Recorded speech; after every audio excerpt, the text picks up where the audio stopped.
Hola, hola. Bueno, bueno. Muy buenas tardes, hermanos, amigos. Nuevamente bienvenidos a Comunidad Bíblica de la Gracia. Ha llegado el tiempo, hermanos, de la predicación de la palabra del Señor y necesitamos la ayuda de nuestro Dios en oración. Así es que acompáñenme, hermanos, vamos a orar. Padre, Señor, tú eres bueno, tu misericordia es para siempre. Señor, oramos en el nombre de Jesús, pidiendo esta gracia, Señor, que nos ha sido dada como escuchábamos en este pacto de gracia. Necesitamos, Señor, que nos hables al corazón.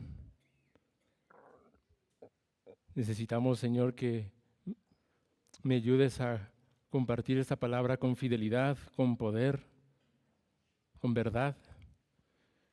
Que ayudes, Señor, a tu pueblo a recordar el Evangelio, a pararse sobre él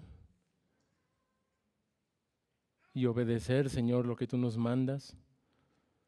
Y asimismo, que aquellos que no están en Cristo puedan ver la profunda necesidad que tienen de Él, la absoluta necesidad que tienen de esta gracia, de este amor, para cumplir, Señor, con este deber que nos mandas. Así es que encomendamos, Señor, nuestras almas hoy en tus manos, esperando en tu gracia y en ti confiamos, en el nombre de Jesús. Amén. Hermanos, si me acompañan de pie al pasaje que está en pantalla, que es primera epístola del apóstol Pedro, capítulo 1, versículos del 22 al 25. Primera de Pedro 1, 22 al 25.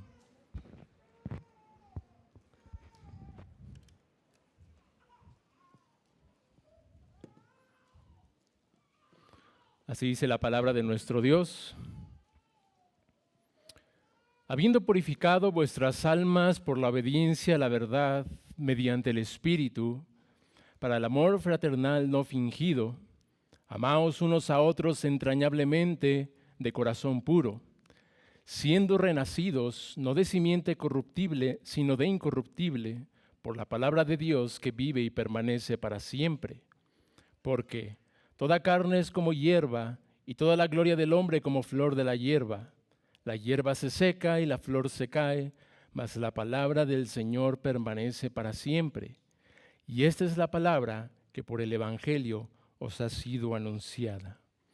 Amén, hermanos. Tomen su lugar, por favor.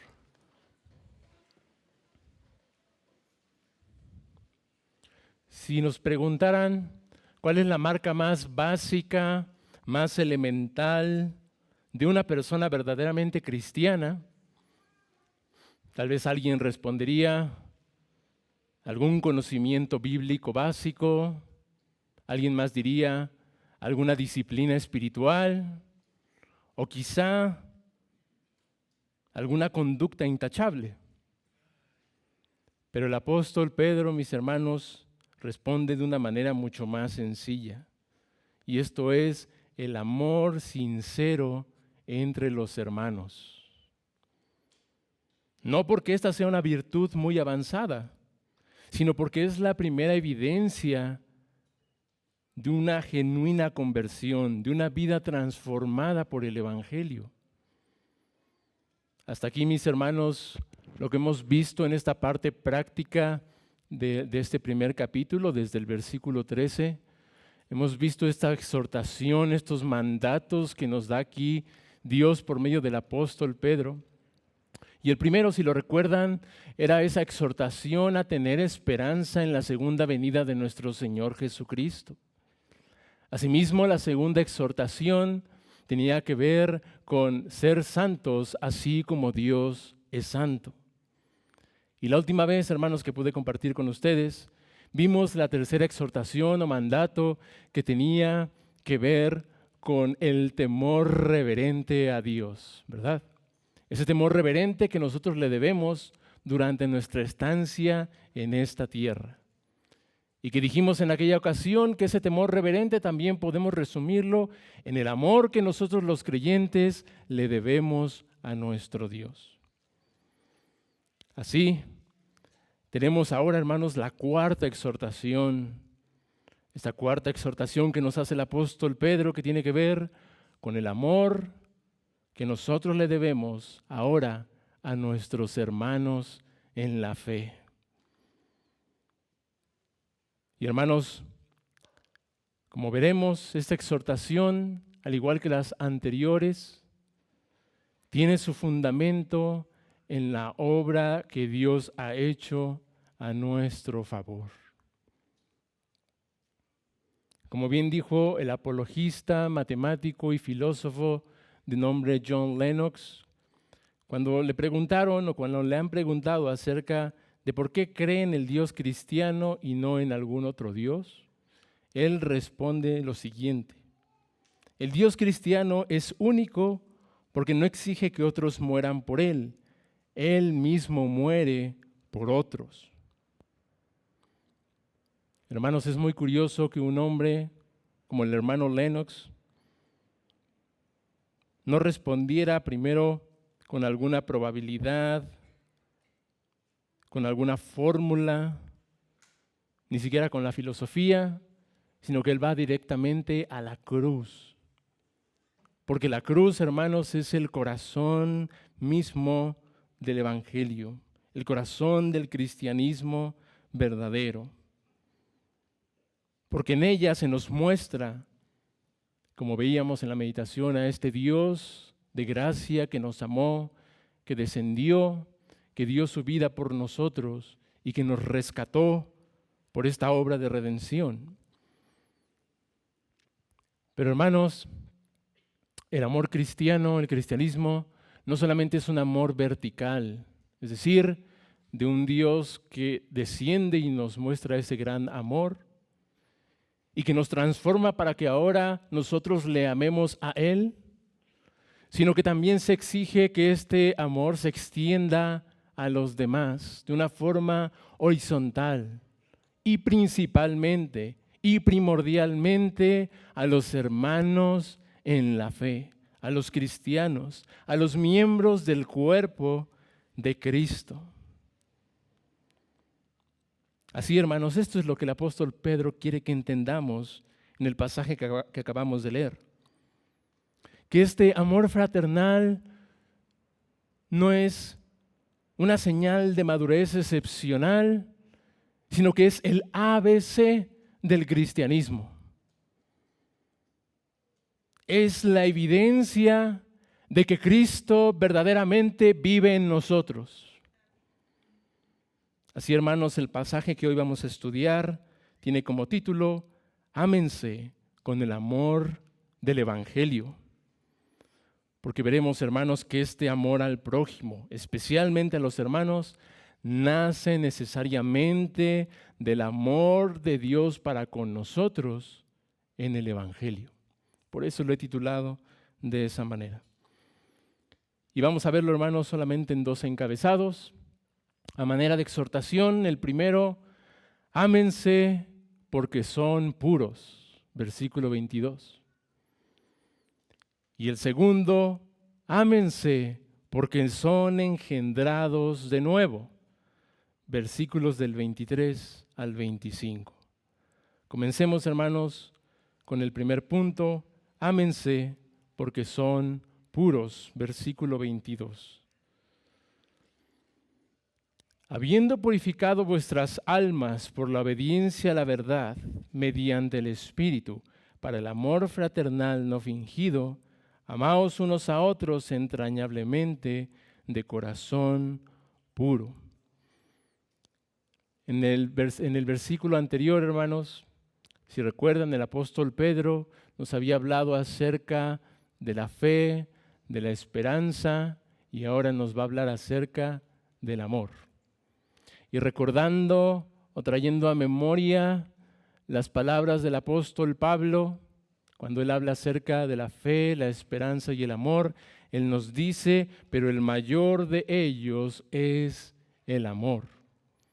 Así que nos encontramos en un tema fundamental, importantísimo para nuestra vida práctica como cristianos. Pero entonces, hermanos, ¿por dónde comenzamos para atender a esta sublime exhortación? Como siempre, mis hermanos, comenzamos con Dios. Comenzamos con Dios. Si recuerdan, en el versículo 2 de este mismo capítulo, tanto la elección como esa santificación inicial, como esa purificación, son una obra del Dios Trino. Y por lo tanto, afirmamos que la salvación no es por las obras, sino por la gracia, por la obra de este Dios Trino. Y el apóstol Pedro, hermanos, va a conectar esa realidad para exhortarnos al amor entre hermanos. Por eso decía en la oración, hermanos, oraba al Señor que nos concediera pararnos sobre el Evangelio, sobre ese fundamento, para poder tener claro este mandamiento. Primero iniciamos con quién es Dios, qué es lo que Él ha hecho, qué es lo que Él ha hecho a favor nuestro. Y después viene el mandamiento para que nosotros lo obedezcamos de todo corazón, con un pleno entendimiento de quién es Él, de lo que Él ha hecho en nuestras vidas.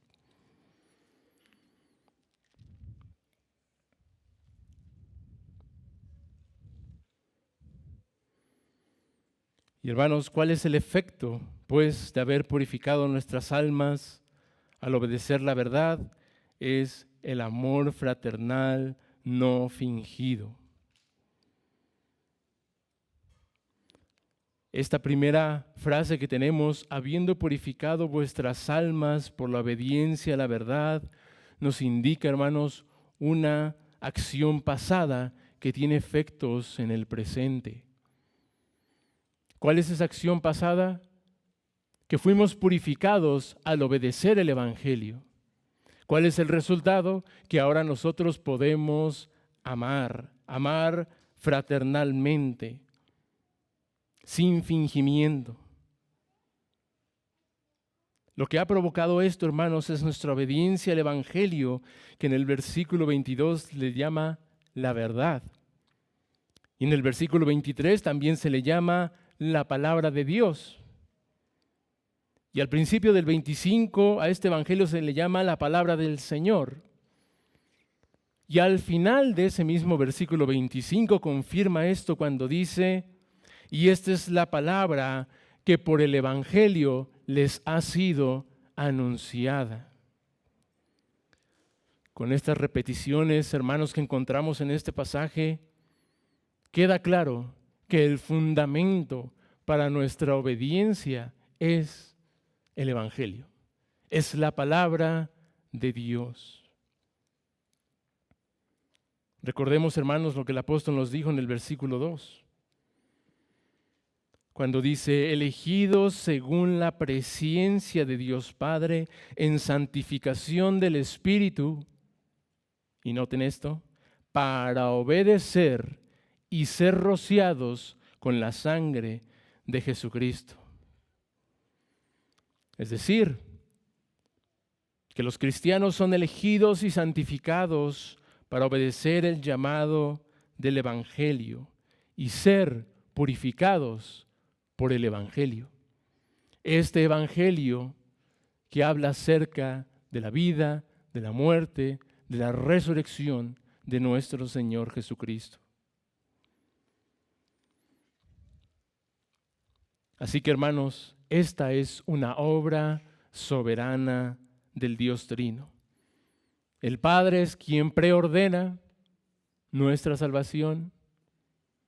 El Hijo es el que la hace posible o el que la gana a través de su vida, muerte y resurrección.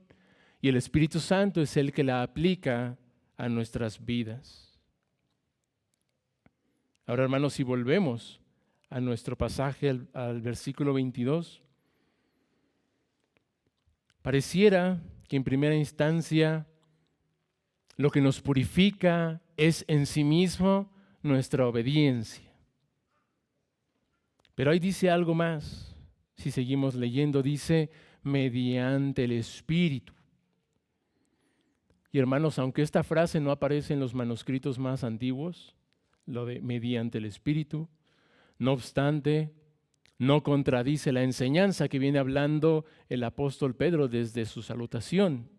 Al contrario, refuerza lo que él nos dijo ya en los primeros versículos del capítulo, que es el Espíritu Santo el que aplica esa obra que Cristo ha hecho a nuestras vidas. Él es el que nos rocía con la sangre de Jesucristo, por la cual nosotros somos purificados.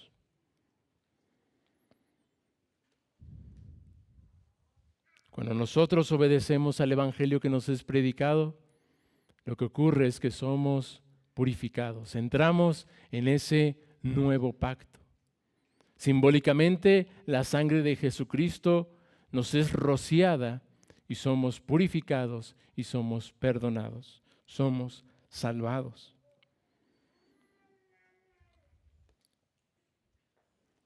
Porque es verdad, hermanos, que esta obediencia al Evangelio cuando nos es predicado es un deber de toda persona. El deber de arrepentirnos y de poner nuestra fe en Jesucristo es nuestro. Sin embargo, esto nace de Dios. Él es el que da la gracia. Él es el que da el arrepentimiento y la fe. Por eso, hermanos, es que el apóstol Pedro aquí, cuando habla de obedecer la verdad, se está refiriendo a recibir el Evangelio por la fe. Y esto es más claro si me acompañan al capítulo 4, versículo 17 de esta misma epístola. Primera de Pedro 4, 17. Noten cómo lo dice aquí el apóstol. Porque es tiempo de que el juicio comience por la casa de Dios. Y si primero comienza por nosotros, ¿cuál será el fin de aquellos que no obedecen al Evangelio de Dios? ¿Quiénes son los que no obedecen al Evangelio de Dios? Los que no pertenecen a la casa de Dios, los incrédulos, los que no creen al Evangelio. Así entonces, hermanos, de una manera más sencilla, podríamos decir que esta primera exhortación que nos hace el apóstol Pedro en este versículo 22 podría decirse que es así. Ustedes ya son salvos por la fe en Jesucristo. Ahora, ámense entre ustedes. Esa es la idea, hermanos, de este versículo 22. Puesto que ya somos salvos, puesto que ya hemos sido purificados por la sangre de Cristo, entonces podemos amarnos con el amor que a continuación vamos a ver. Ese amor fraternal. De vuelta a nuestro pasaje, hermanos, ¿a quiénes debemos amar? ¿Y cómo debe ser este amor? Dice, para el amor fraternal no fingido, amaos unos a otros entrañablemente de corazón puro. Esa palabra griega, hermanos, ahí que se traduce como amor fraternal y que en otras partes de las Escrituras también lo vemos como ese afecto fraternal, es la palabra Filadelfia. Esta palabra está compuesta por dos términos. El primero, o la primera palabra, que es filos, que significa amado, y la otra, adelphos, que significa hermano. Así, hermanos, en este pasaje, el apóstol Pedro no está hablando del amor a cualquier persona, sino del amor a los hermanos en la fe, a los cristianos, a los miembros del cuerpo de Cristo. Esta es la marca de un verdadero cristiano. Como dijo nuestro Señor Jesucristo, en esto conocerán todos que son mis discípulos, si tuvieren amor los unos con los otros. Es la marca básica de que alguien verdaderamente tiene el Espíritu de Dios. Queda claro, hermanos, que este pasaje nos exhorta a amar a los hermanos en la fe. Pero ahora, ¿cómo debemos amar a nuestros hermanos? ¿Cómo debemos amarnos entre nosotros? Sigue diciendo, para el amor fraternal no fingido, amaos unos a otros entrañablemente de corazón puro. En el mundo, mis hermanos, y más es notorio en estas fechas, las personas se desean salud, bienestar, felicidad.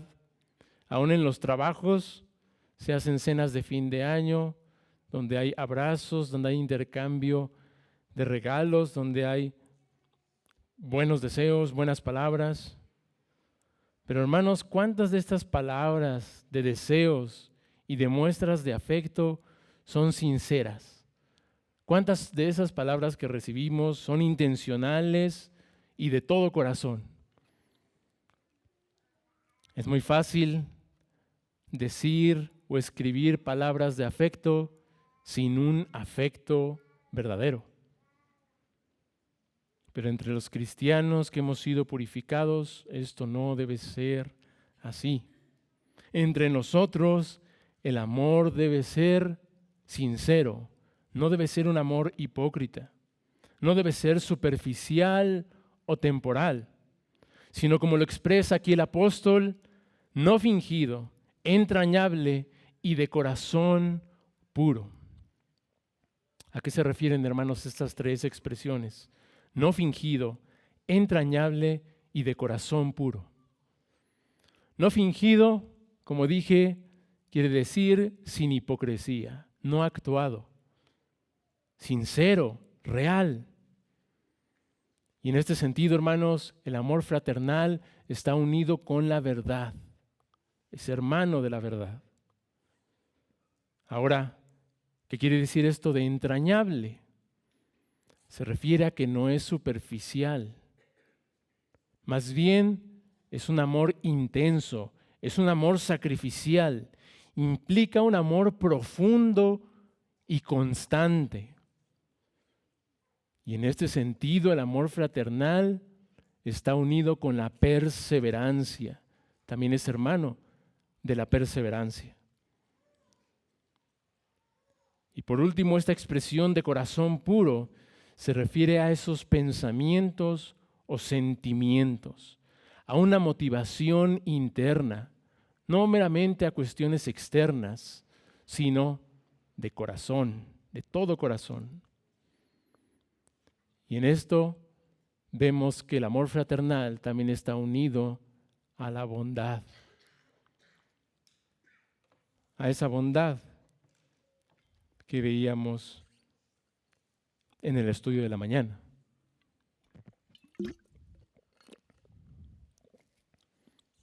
Porque a fin de cuentas, hermanos, el corazón puro es resultado de haber sido purificado por Dios. Porque no debemos de decirle a nuestro hermano, Dios te bendiga, de una manera tan ligera y tan superficial, sino cuando le decimos a alguien que Dios te bendiga, que sea de una manera sincera, conforme a la verdad. No debemos decirle a nuestro hermano que nos alegramos de que Dios lo haya prosperado, bendecido u honrado, cuando en la realidad no lo sentimos, cuando verdaderamente no nos alegramos de que Dios lo esté bendiciendo a él. Pero además, hermanos, de esta sinceridad de nuestras palabras y de estos buenos sentimientos, de este deseo del corazón al bendecir a nuestros hermanos, el amor cristiano, como dije, también es sacrificial y perseverante. Y es importante entender que este sacrificio está unido a la perseverancia. Porque vemos, hermanos, muchos ejemplos de sacrificios heroicos que han hecho hombres y aún hombres que no son necesariamente cristianos, que son testimonios impactantes, que sí nos muestran la gracia de Dios en el mundo, nos muestran que aunque distorsionada la imagen de Dios en los hombres, no obstante no ha desaparecido, de tal manera que aún podemos ver esa bondad en los hombres que aún no creen en el Señor, por esa gracia común. Pero cuando vemos esos ejemplos, corremos el riesgo de pensar que así debe ser el amor por nuestros hermanos. Por un impulso, por la presión del momento, entonces somos movidos hasta dar por la vida por alguien. Este amor sacrificial está unido a la perseverancia.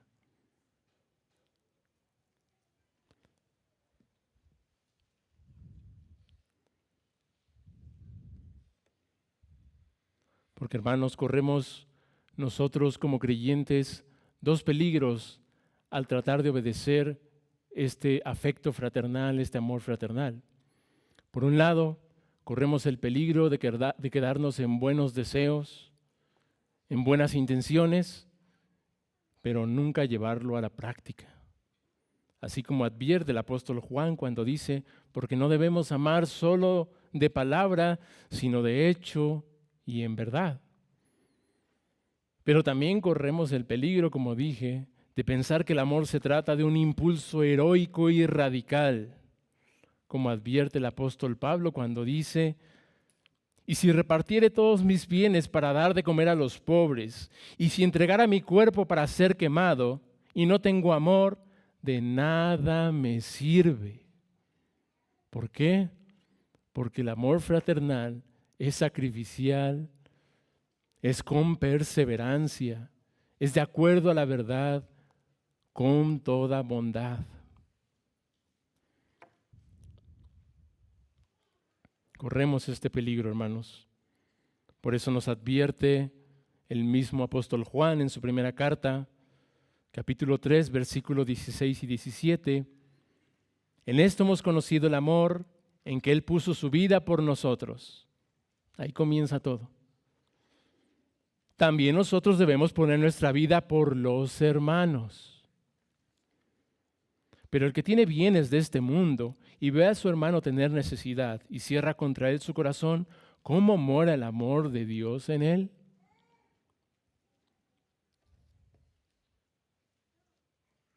Hermanos, queda claro que nuestro amor por nuestros hermanos debe ser como el amor que Cristo ha tenido por nosotros.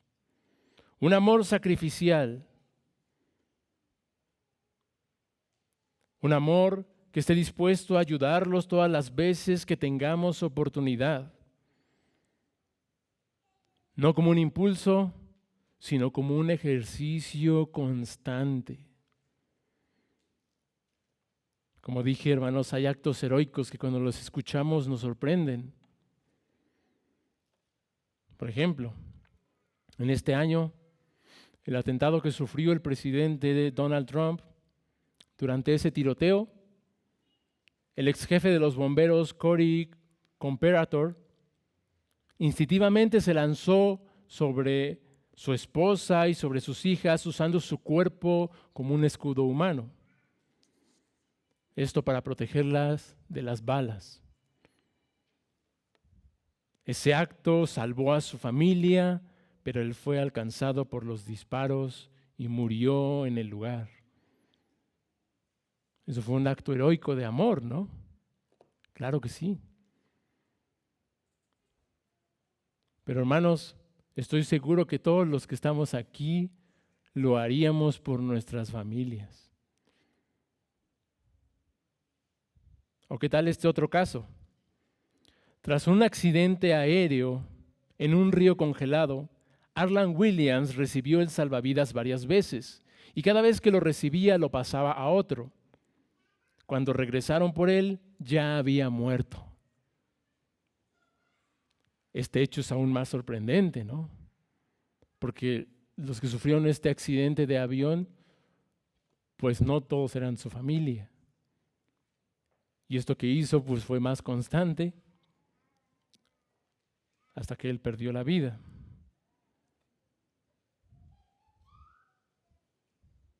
Sin embargo, hermanos, sucede que en momentos difíciles, que en momentos de alta tensión y depresión, los hombres suelen hacer estas cosas. No debemos pensar que así es en el caso del amor fraternal. Sí debemos hacerlo. Por ejemplo, en un momento de persecución, debemos estar dispuestos a dar la vida por nuestro hermano si está en peligro, pero eso no comienza allí en ese momento de tensión.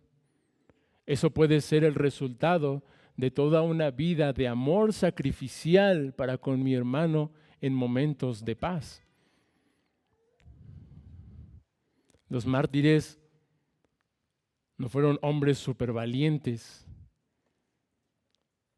que en ese momento se vieron más espirituales de lo que eran en toda su vida. Porque ellos tuvieron una comunión con el Señor, porque ellos vivían en obediencia a los mandamientos del Señor, porque ellos estaban llenos del Evangelio, llenos del amor de Dios, que cuando vino el momento de la prueba, simplemente hicieron lo que tenían que hacer, dar la vida por Jesucristo.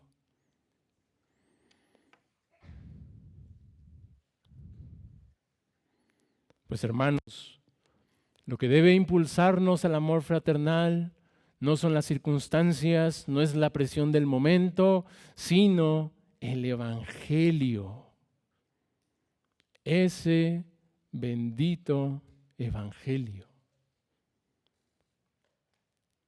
donde Cristo murió en nuestro lugar, no por un impulso, no por presión de los romanos ni de los judíos, sino porque fue ordenado desde antes de la fundación del mundo, en ese pacto de redención que hablaba nuestro hermano Frank.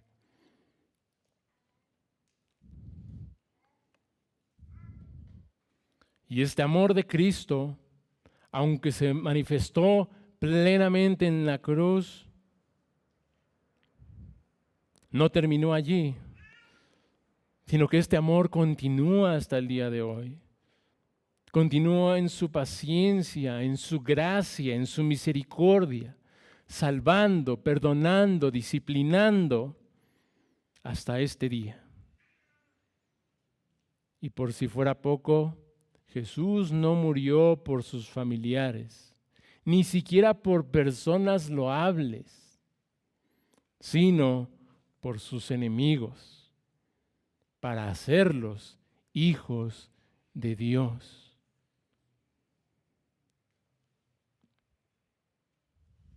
Como dice el apóstol Pablo en Romanos 5, 7 al 8, si me acompañan, hermanos. Carta a los Romanos, capítulo 5, versículos del 7 al 8.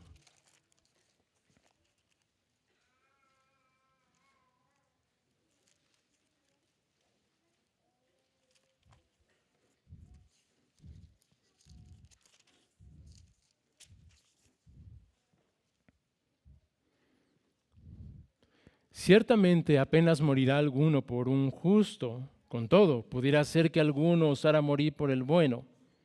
Mas Dios muestra su amor para con nosotros en que siendo aún pecadores, Cristo murió por nosotros.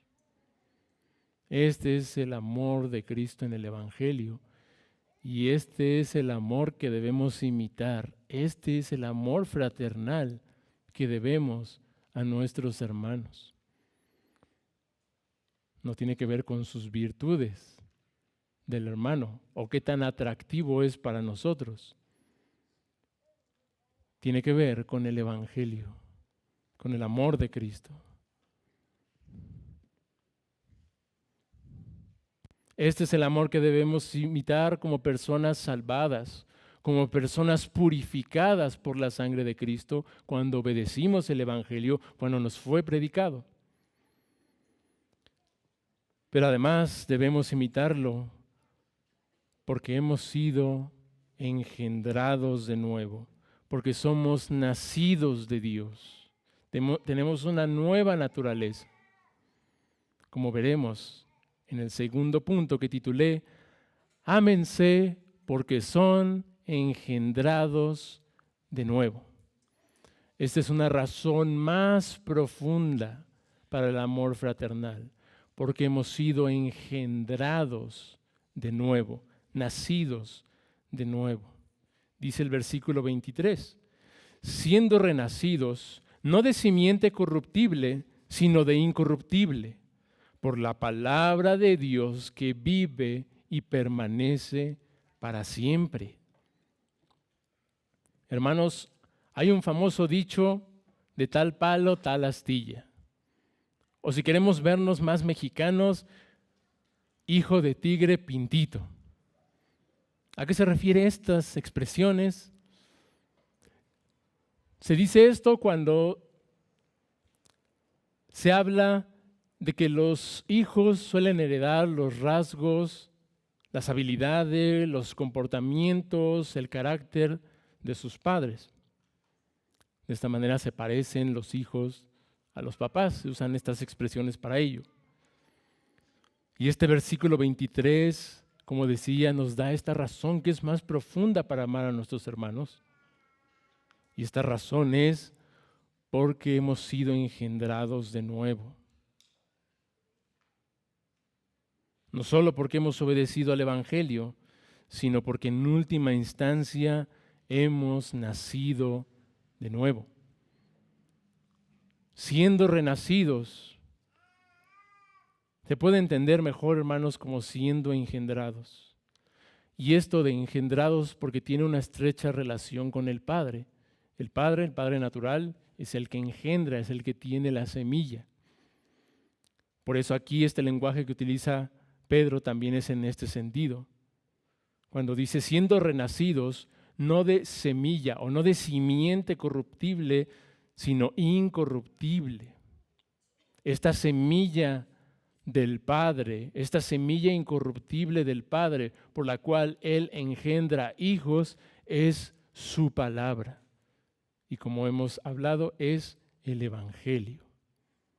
El Evangelio que es predicado.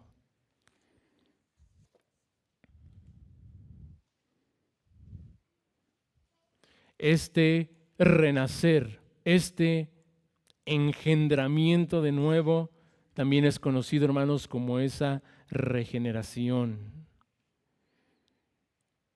Esa regeneración soberana, esa regeneración divina que produce una nueva naturaleza capaz de amar con este amor fraternal que se nos demanda.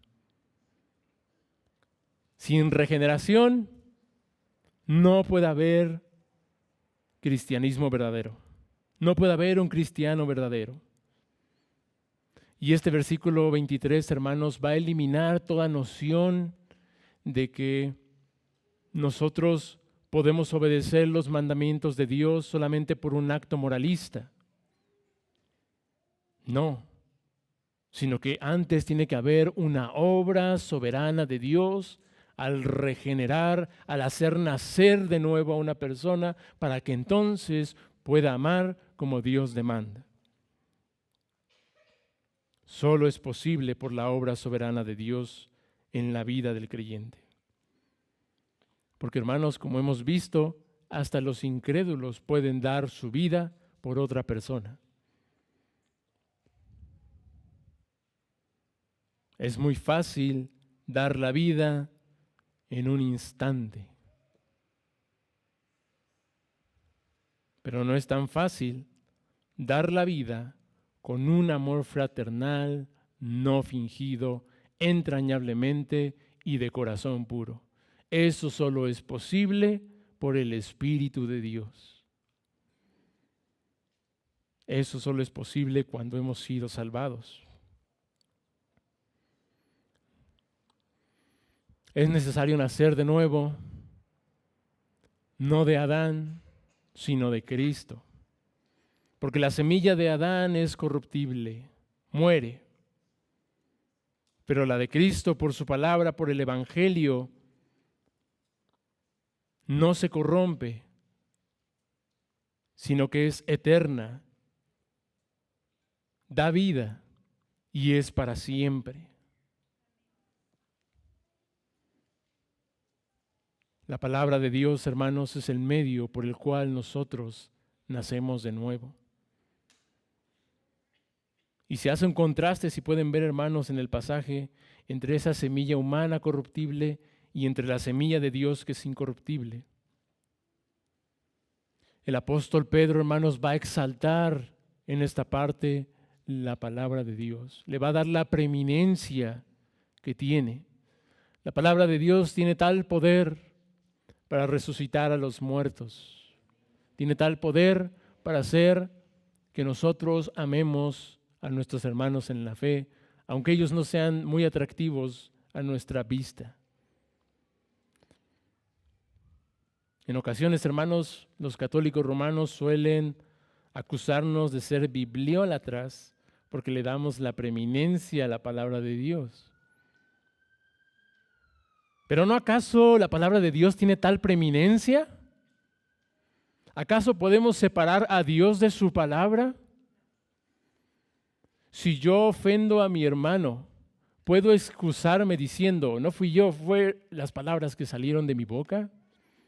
No tiene ningún sentido. La palabra va unida a la persona.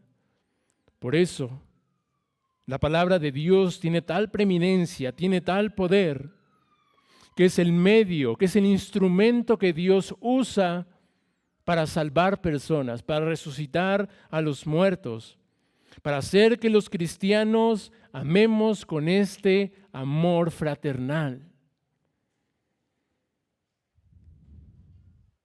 El propio Jesucristo dijo en Juan 6:53, el Espíritu es el que da vida, la carne para nada aprovecha. Las palabras que yo les he hablado son espíritu y son vida. El amor fraternal es posible, hermanos, porque los creyentes compartimos una vida originada por la eterna y viviente palabra de Dios. Continúan, hermanos, los versículos 24 y 25 diciendo,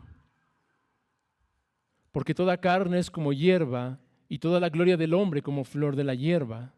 La hierba se seca y la flor se cae, mas la palabra del Señor permanece para siempre.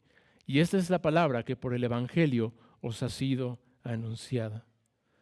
Hermanos, aquí el apóstol está citando el pasaje de Isaías 40 del 6 al 8, que dice de la siguiente manera, voz que decía, da voces, y yo respondí, ¿qué tengo que decir a voces? Que toda carne es hierba y toda gloria como flor del campo. La hierba se seca y la flor se marchita, pero el viento de Jehová sopló en ella. Ciertamente como hierba es el pueblo, sécase la hierba, marchítase la flor, mas la palabra del Dios nuestro permanece para siempre. Este texto de Isaías, hermanos, se encuentra en esta sección del consuelo que Dios le da a su pueblo, al pueblo de Israel después de haber sido exiliado por el imperio asirio. Ellos se encuentran allí esclavizados por sus opresores y en medio de esa situación se les da esta profecía, esta promesa que les recuerda aquella promesa hecha a Abraham de que serían librados del exilio, de que serían restaurados, de que serían liberados de esa situación y que ahora está utilizando aquí el apóstol Pedro para ayudarnos a ver que ahora está cumpliéndose en los tiempos de la iglesia primitiva. Esa promesa hecha a Abraham, que está allí en Génesis 12, del 1 al 3, dice, pero Jehová había dicho a Abraham, vete de tu tierra y de tu parentela y de la casa de tu padre a la tierra que te mostraré, y haré de ti una nación grande y te bendeciré, y engrandeceré tu nombre y serás bendición. Bendeciré a los que te bendijeren y a los que te maldijeren maldeciré, y serán benditas en ti todas las familias de la tierra. ¿Cómo son benditas en Abraham todas las familias de la tierra? Por medio de la proclamación del Evangelio. Un Evangelio que obedecen todas las naciones, por medio de la fe, así como Abraham obedeció por medio de la fe. Así que, hermanos, así como Israel fue consolado en el exilio por la promesa de esta palabra que permanece para siempre, los creyentes también ahora son sostenidos por esta misma palabra en este peregrinaje en este mundo. Recordemos, hermanos, que la audiencia de la primera epístola del apóstol Pedro son gente que se encuentra bajo persecución, si bien no bajo la gran persecución que vino en el tiempo de Nerón, sí con persecuciones ya en la sociedad, ya en la familia, ya por el gobierno. Y entonces ellos necesitaban esta palabra de consuelo. Ellos necesitaban recordar que su confianza debía estar en esta palabra eterna.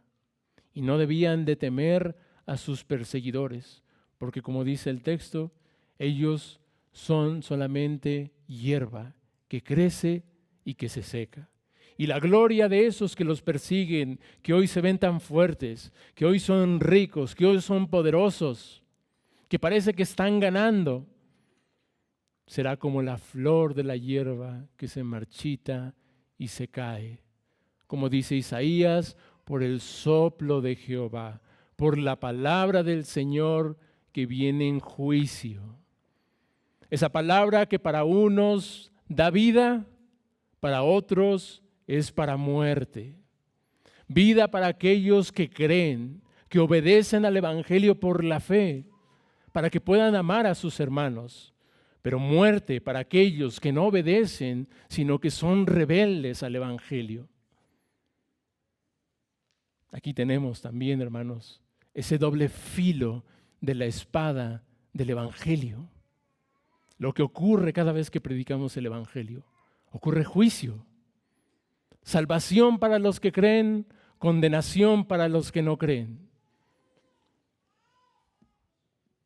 ¿Alguien pudiese parecerle extraño ahora cuando en medio de esta situación de sufrimiento el apóstol Pedro exhorta al amor fraternal no fingido, entrañable y de corazón puro? ¿Alguien pudiera parecerle extraño? Oye, en una situación así, ¿se nos exhorta a amar a nuestros hermanos? ¿No más bien en tiempos de persecución, quizá la exhortación es amar a nuestros perseguidores, orar por los que nos afligen? Es verdad, eso también debe hacerse en tiempos de persecución, pero primero es el amor a nuestros hermanos. Primero es el amor a los hermanos en la fe. ¿No acaso, hermanos, en el día del juicio, los santos que heredarán la vida eterna son aquellos que demostraron este amor fraternal por sus hermanos, que en última instancia lo hicieron por Cristo mismo?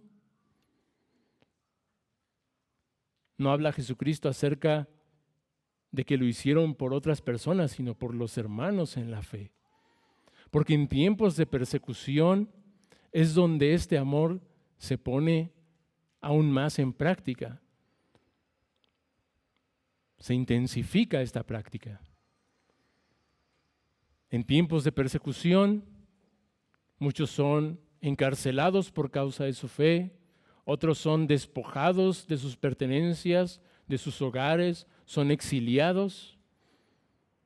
¿Y cómo se demuestra el amor? Visitando al que está en la cárcel, visitando al que está herido quizá por las torturas. Se demuestra recibiendo en casa al que está exiliado, al que lo han despojado de sus pertenencias.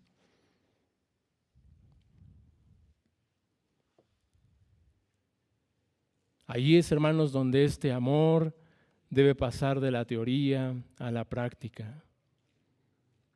Así que el punto del apóstol Pedro al citar Isaías es no temer a los hombres porque son débiles y perecen, sino confiar en la eterna palabra de Dios que permanece para siempre. Y por esta palabra podemos amar a nuestros hermanos. Versículo 25, y esta es la palabra que por el Evangelio les ha sido anunciada. Aquí se confirma lo que también enseña el apóstol Pablo, que la fe es por el oír y el oír por la palabra de Dios. Dios les ha dado el Evangelio para darles vida nueva y este es el fundamento para amarse constantemente unos a otros.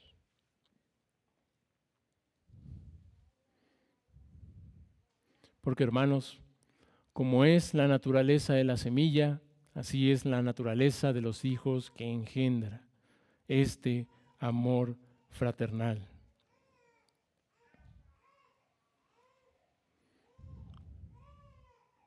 Y este es, hermanos, el ejemplo que Cristo nos ha dejado en su palabra. El Evangelio que hemos recibido, que se nos ha predicado, que se ha cumplido en nuestros días y que por la obra soberana del Señor nosotros hemos creído.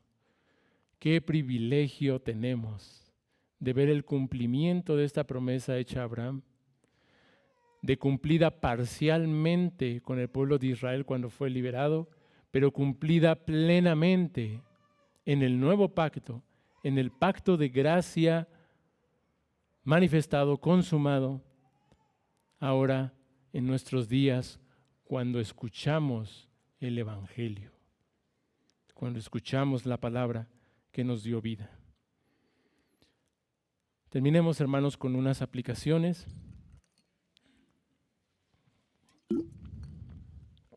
Primero, quiero dirigirme a ti, amigo, que aún no has puesto tu confianza en Jesucristo, que aún no has sido regenerado y no has nacido de Dios aún.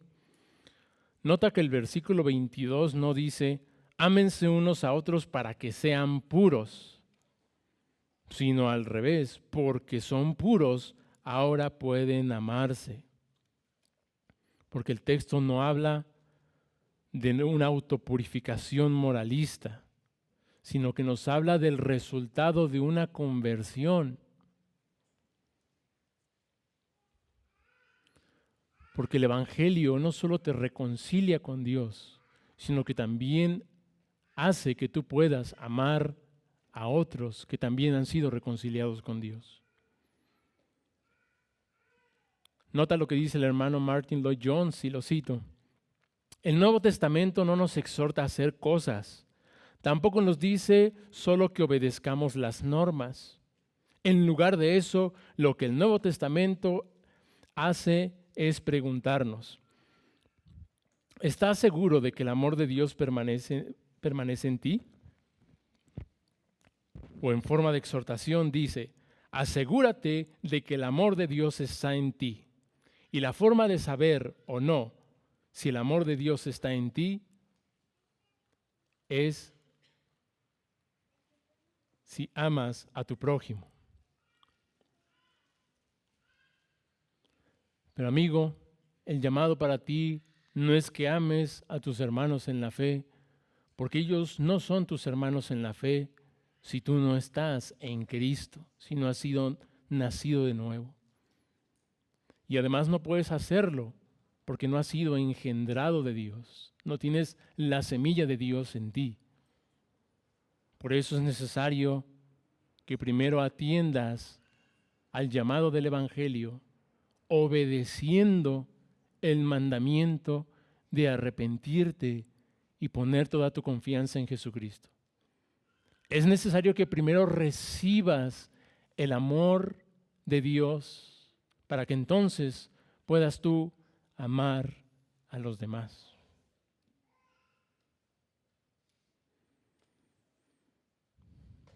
Y amado hermano, cristiano, nacido de nuevo, purificado por la sangre de Cristo, cuando leemos acerca de este deber de amar a nuestros hermanos, la angustia nos invade, ¿verdad? Pensando y reconociendo que no lo hemos hecho como debiéramos. Pero ten en cuenta, amado hermano, que esta no solo es una exhortación, sino más bien no es una exhortación confrontativa, sino podríamos decir confortante o confortativa. Es una exhortación consoladora. Porque la pregunta no es, amado hermano, ¿qué tan maduro eres en tu amor fraternal? Eso no es lo que está tratando el apóstol Pedro. La pregunta es, ¿amas a tu hermano? ¿Tienes un sincero afecto por él?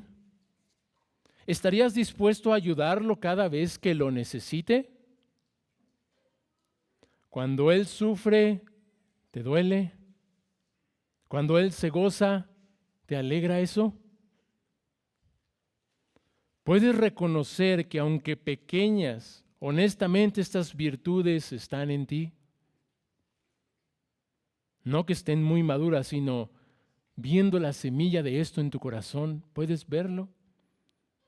Si esto es así, puedes estar seguro de que eres hijo de Dios, de que has sido engendrado de nuevo, porque tienes la semilla para amar a tus hermanos con este amor fraternal. El apóstol Pedro nos ha revelado la base, hermanos, sobre la que descansa nuestra salvación y nuestra obediencia. Es la obra soberana del Dios Trino manifestada en el Evangelio que se nos ha predicado y que hemos creído.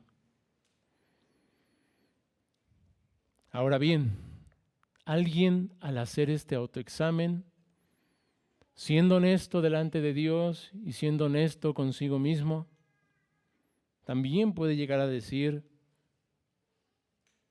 realmente no veo esto en mi corazón, sino fingimiento, hipocresía. Realmente no me duele cuando un cristiano padece y cuando es prosperado y bendecido, no, o sea, tampoco.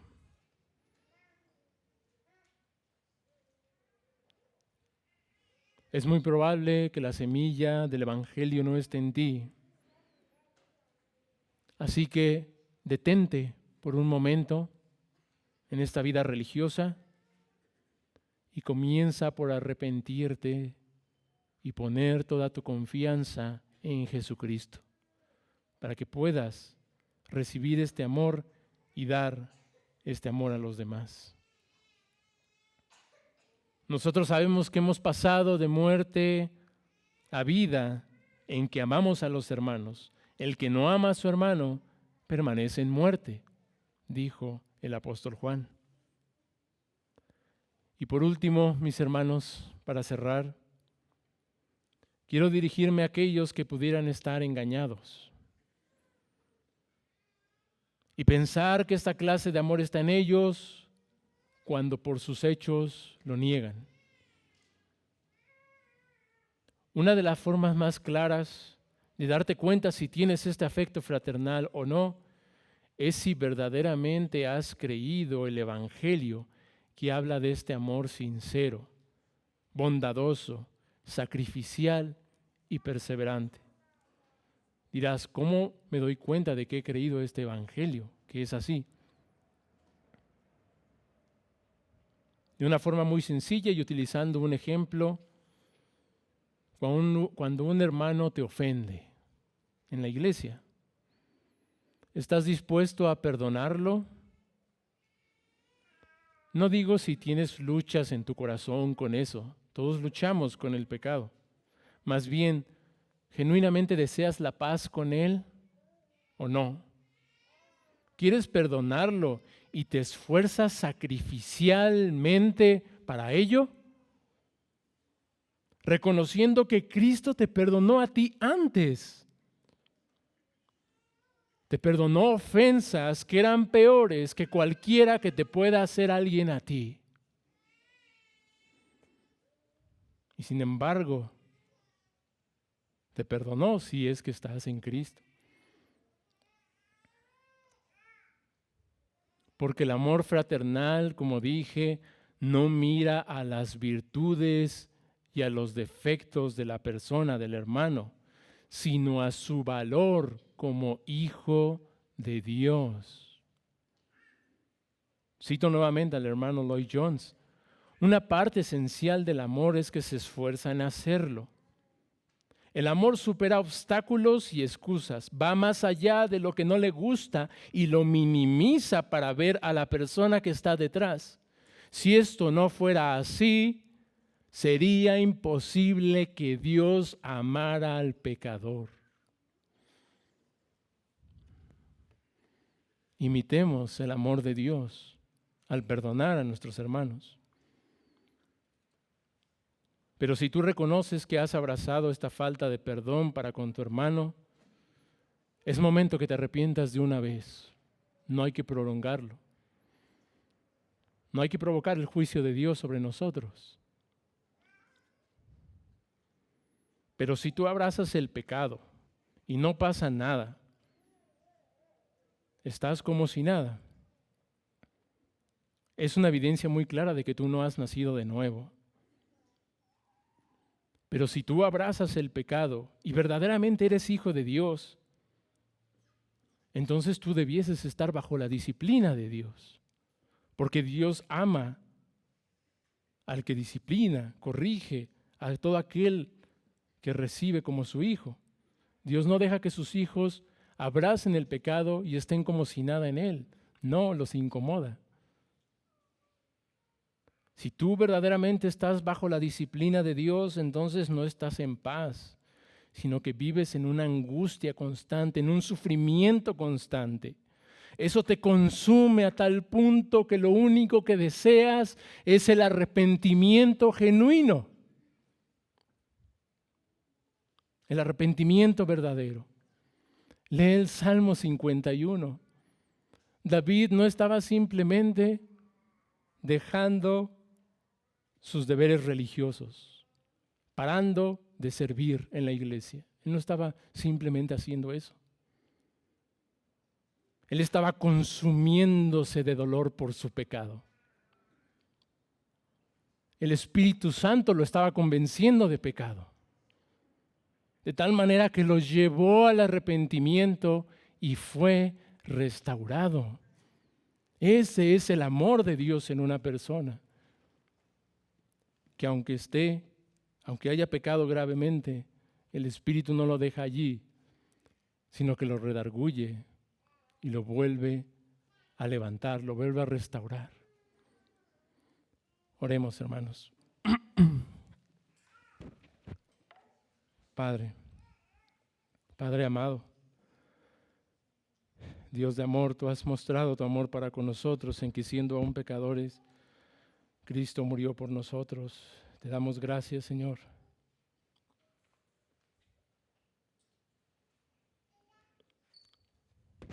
Porque no hay mayor amor, Señor,